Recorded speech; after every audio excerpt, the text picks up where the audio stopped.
कल्की अवतार 2012 सत्य धर्म स्थापना सतयुगाची स्थापना।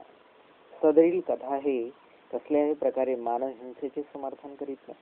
सदरील कथा ही कसल्याही प्रकारे युद्धाचे समर्थन करीत नाही।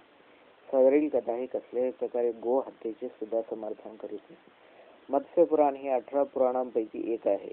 सर्वप्रथम मी सतीश तुम्हाला पुराण या शब्दाचा अर्थ सांगणार आहे। पुराण म्हणजे पूर्ण ज्ञान असणारा ग्रंथ होय। पूर्ण प्लस ज्ञान इक्वल टू पुराण होय।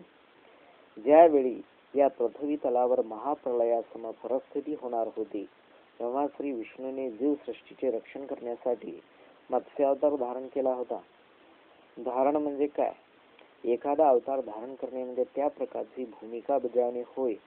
अर्थात सत्य धर्म शास्त्रामध्ये ईश्वर हा अजन्मा आहे। अजन्मा या शब्दाचा अर्थ काय होतो? अजन्मा म्हणजे ज्याचा कधीही जन्म होत नाही। ईश्वर हा अमर आहे। अमर या शब्दाचा अर्थ काय होतो? अमर म्हणजे ज्याचा कधीही मृत्यू होत नाही। ईश्वर हा कधीही नश्वर असू शकत नाही। सारी नश्वर माणसे ही ईश्वराचीच लेकरे आहेत। श्री विष्णू या शब्दाचा अर्थ या जगाचा पालनकर्ता असा होतो। अर्थात श्री विष्णू हे सदैव या विश्वामध्ये अदृश्य रूपात तसेच दृश्य रूपात वेळोवेळी प्रकट होत असतात।